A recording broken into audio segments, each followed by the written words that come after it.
Looking for a guaranteed way to create content that resonates with your audience? Start a podcast. Interview your ideal clients and let them choose the topic of the interview. Because if your ideal clients care about the topic, there's a good chance the rest of your audience will care about it too. Learn more at sweetfishmedia.com.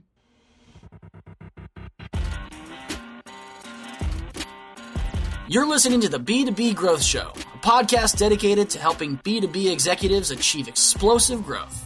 Whether you're looking for techniques and strategies or tools and resources, you've come to the right place. I'm Jonathan Green. And I'm James Carberry. Let's get into the show.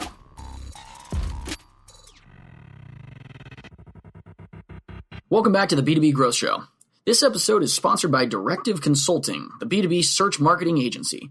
We're here today with David Burkus. David is a keynote speaker. He's also the best-selling author of Friend of a Friend. David, welcome to the show.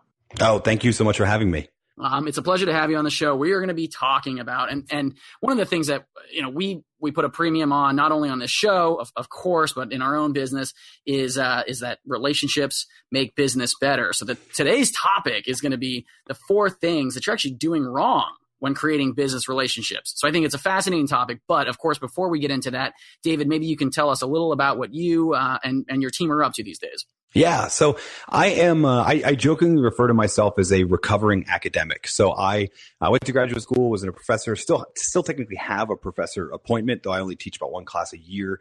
And really the reason for that was that I felt like there's a lot of really good, well-researched stuff going on in social science, which is my background, organizational psychology, et cetera, that wasn't making it out and getting into the hands of practitioners. So I've made it my goal to get good ideas out of the ivory tower and get them into the corner office or the co-working space or the coffee shop, wherever you're doing work, so that they can be more practical and applicable. So for the last 2 years plus, maybe a little bit longer, that's been the primary driver of my income stream and the primary business. I'll be honest, it's a little weird because it's sort of like I'm the business, but it's been a really cool ride, and we've been spreading a lot of those good ideas. New one in the form of a friend of a friend, which, as you said, is an important lesson because business runs on relationships. It is still the fuel, even in 2018.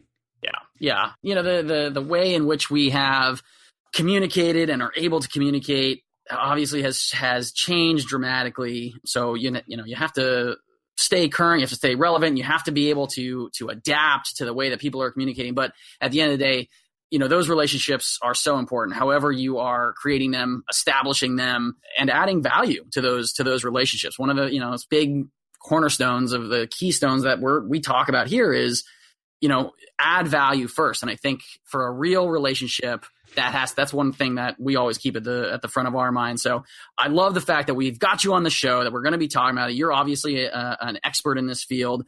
4 things you're doing wrong when creating business relationships. So, David, why don't you take it away? What's number 1? Where are we starting today? Yeah. So number 1 is the biggest thing is really a mental model shift. The biggest thing is thinking that you have a network, right? Like that you own people, but really even just this idea that when we say, okay, I have my network, I need to build my network, we tend to then use this mental model of like, okay, your network is the contacts on LinkedIn or the number of email addresses you have in your phone or something kind of ridiculous like that. The truth is that you don't have a network, you exist inside of a network. There is already a network of the industry, the company, the clients, all of those things. That network's already going on.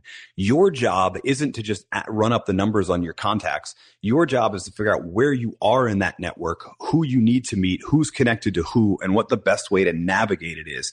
And that's an entirely different thing. It runs from like a 2-dimensional list of names to really thinking about the entirety of the network as a 3-dimensional thing that you provide value to and extract value from by figuring out how to navigate. That's obviously it's a small tweak in how you approach it, but very important. It can inform the way that you participate in this network.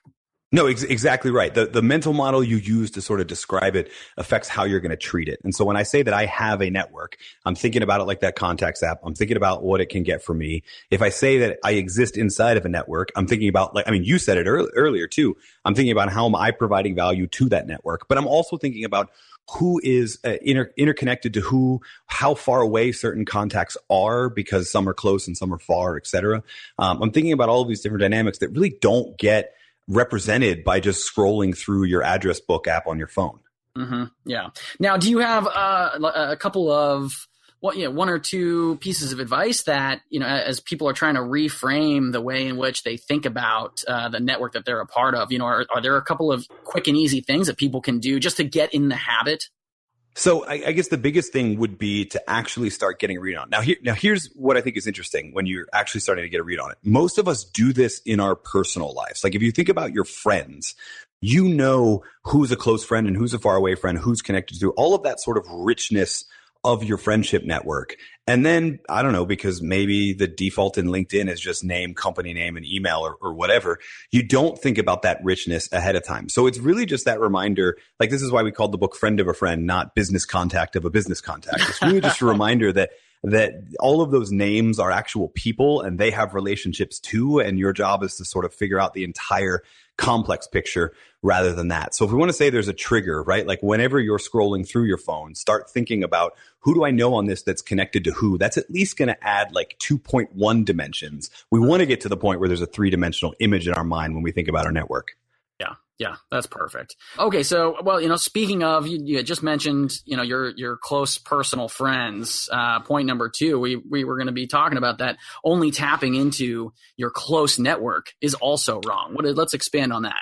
Yeah. So, we have this tendency to, when we have a problem or when we need advice, when we're trying to grow our business, trying to get more sales, trying to find a new job, whatever it is, we have this tendency to only really share that information with our close contacts, our close friends, the people we can trust, the people who be motivated to give us help, which makes sense, right? We probably don't want to spend all of our time with people who wouldn't be all that motivated. But the truth is, people are good people. Most of them have some level of motivation. And even if your further out contacts in the sociology research, we call them weak ties or dormant ties. These are people that you know but don't know well, or people that you knew well, but then you moved or they moved or switched jobs or something like that. These people are still motivated, albeit less than your close contacts and good friends. They're still motivated to help you, and they have access to information that you don't. They're a different part of the network. They're in a different geography. Sometimes they're in a different industry. They see the world differently. They know different people. They have information that you need that those close contacts usually don't. One of my favorite terms to describe the phenomenon of close contacts who all sort of think alike, act alike, and know each other is that they are redundant. Ronald Burt uses this term to describe it, the redundancy effect of your network. How many of those contacts are redundant? You don't, those people may be more motivated to help you, but they can't help you as much as the weak and dormant ties because they have new information and new contacts for you to meet. So failing to tap into those weak and dormant ties is a huge mistake you can make in your relationships. Yeah. It seems like almost an obvious piece of advice, but a powerful piece of advice because it does force you to a little bit, not only get outside your comfort zone, but I think you also have to tap into this first point, thinking, about being part of a network and beyond that, providing value. It's not just, okay, who is outside of my close network and how can I use that person? All these points I feel like are going to start overlapping. Right. No, that's true. And here's the tip or the takeaway for sort of how to do this right is that most of us ignore them entirely. Those few of us who do, like, I'm not the first person to say, reach out to your weak ties. So those few of us who do actually take that advice, often we wait till we need something instead of making it a habit to regularly be checking in with those people. And you can use whatever method you feel comfortable with, whether it's knowing to send certain people an email every 90 days or a text message or sharing an article with them, whatever it is that they would find useful, but having a system in place, whatever system works for you, where you're constantly reaching back to those people so that you're providing them value, helping them. And when the time comes that you might need help in the form of advice or an introduction or something like that, it's just one more in a series of regular conversations that you have with those weak ties. Right. We're out here in Orlando, and it's funny. One of the long-standing jokes I feel like amongst the Disney employees is, they have people that they haven't talked to in years who will reach out randomly and like, hey, what's up? Are you still working at Disney? AKA, can you give me a ticket or get me into the park? It's that automatic. You're just being used, and it puts you on, of course, immediately the defensive. Like you're just using me. You're just trying to get something out of it. So I love the idea that, contribute, be regular, be authentic, be genuine. And then, when there is this opportunity to collaborate or work together or help each other out, it's much more genuine. Yeah, no, exactly. Right. So now imagine you're doing it on a regular basis. You're sending articles about Disney that you heard, or expansion of parks, or some cool announcements or what have you, to that person regularly. And then the time comes when you're like, hey, we're actually going to be in town. And that's the 19th conversation you've had every sort of 90 days. Most people will just straight up offer you hey, oh, you're going to be in town. I can get you in the back door. We can do this for free. Right. Most people will straight up offer it because you've taken the time to value that. I love sharing growth stories, and I have a good one for you today. It's about a company called SentinelOne. This challenger cybersecurity brand was set out to disrupt the endpoint protection space. Their brand was top-notch, their product was innovative, but they were struggling to gain traction online in an already developed industry. Then they found Directive Consulting, a B2B search marketing agency. Within the first quarter of working with Directive, SentinelOne was able to increase their organic traffic by 128% and overall lead volume by an outstanding 251%. I have a hunch that Directive can get these kind of results for you too. So head over to directiveconsulting.com and request a totally free custom proposal. That's directiveconsulting.com. All right, let's get back to this interview. Yeah, absolutely. Okay, well let's move on to point number 3. I think this one tickled me even when I was reading it for the first time. Is that going to networking events is wrong? Let's talk about that. Yeah, so this is one of the messages inside A Friend of a Friend I think people were most excited to see, right? You officially have my permission to never go to one of these networking mixers again. We've all been to one, right? And we've all hoped we're going to meet a bunch of new people, some of whom are going to immediately be valuable and all of that sort of thing. And then we end up standing in the corner of the room, stirring our drink, talking to somebody we already know, right? Mm-hmm. And the truth is, it's not you. I mean, it is you, but it's actually all of us as humans. When we're at events, when we're in situations where the only purpose is meeting and talking to new people, we default to our comfort zone. We default to the people who are like us. We default to the people who we already know, and we end up not taking the most advantage of that, right? And it's not, to me, it's a bias issue. It's a cognitive issue. Some people manage to overcome it, but most of us, we need to be looking at better events. We need to be looking at what my friend, the sociologist Brian Uzi, calls a shared activity. A shared activity is anything that draws people together, but then asks them to do something greater than just meet each other, something that is high stakes, right? So this could be volunteering for a nonprofit board. It could be a pickup sports league. It could be a hobby. It could be building a house with Habitat for Humanity. My favorite example, because it's so simple but so brilliant, is one of my friends, John Levy, throws these dinner parties where people have to cook their own dinner. So they come in and you're not allowed to talk about work for the first hour. You're paired with someone else. You're given a task, and collectively, we're all going to cook our own dinner. So there's something at stake. There's a reason to have to connect with that person on a deeper level than just that little script of who are you and what do you do.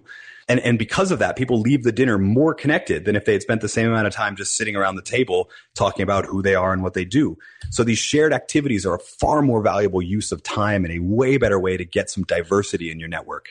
I love that example. I think that's got to be one of the favorite things that I've heard on this show, in terms of creating a genuine connection and sort of deepening that relationship. I mean, like you said, work isn't even being talked about for the first hour.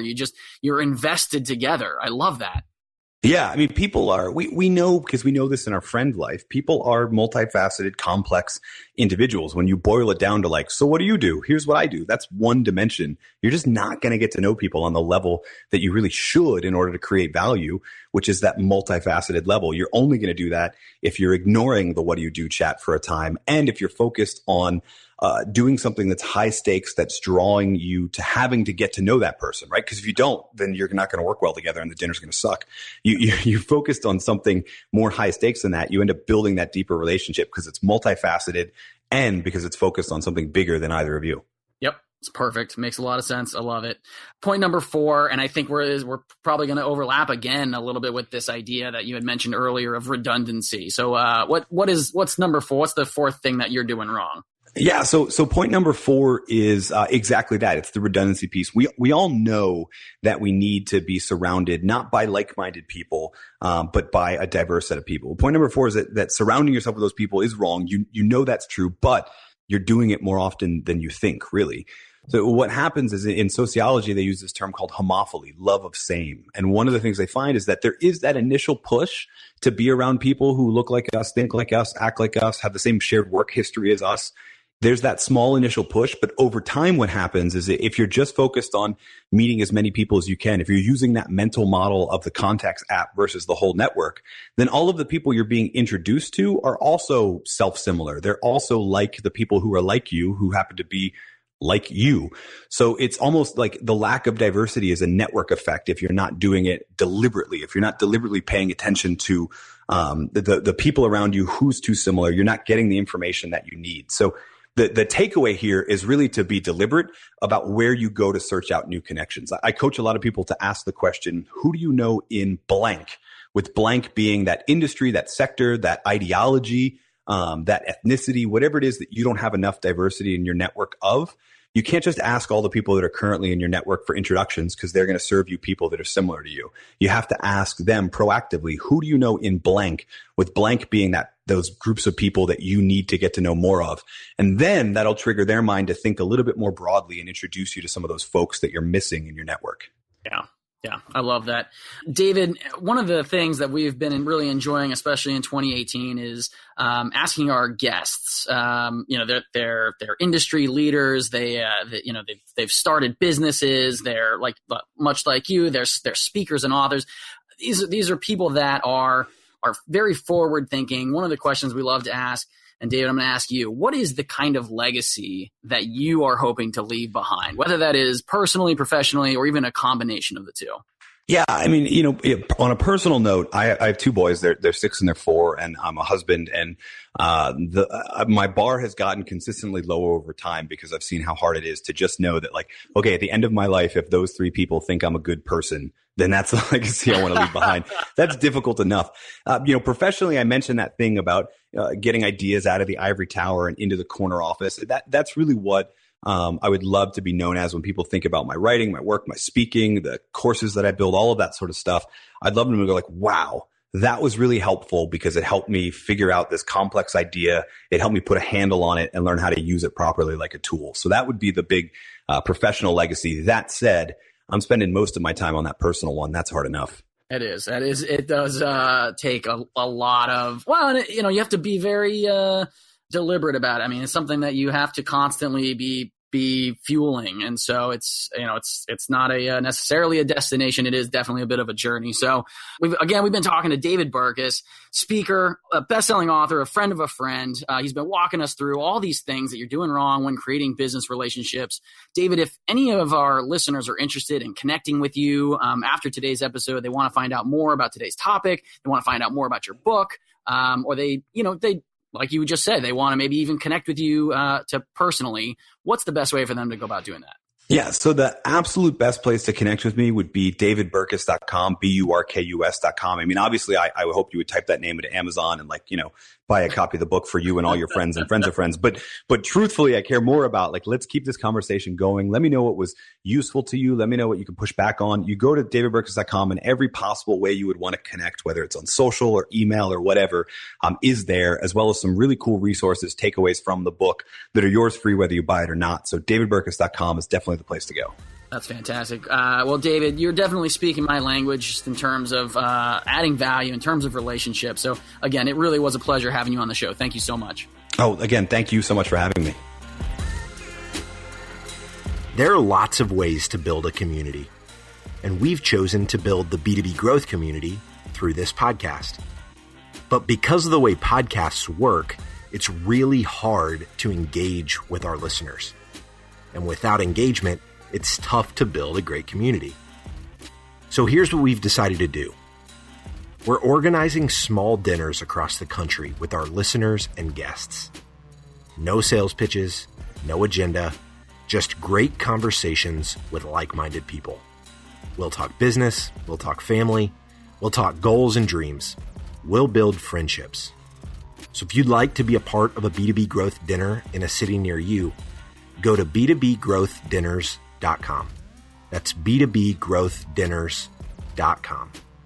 Thank you so much for listening. Until next time.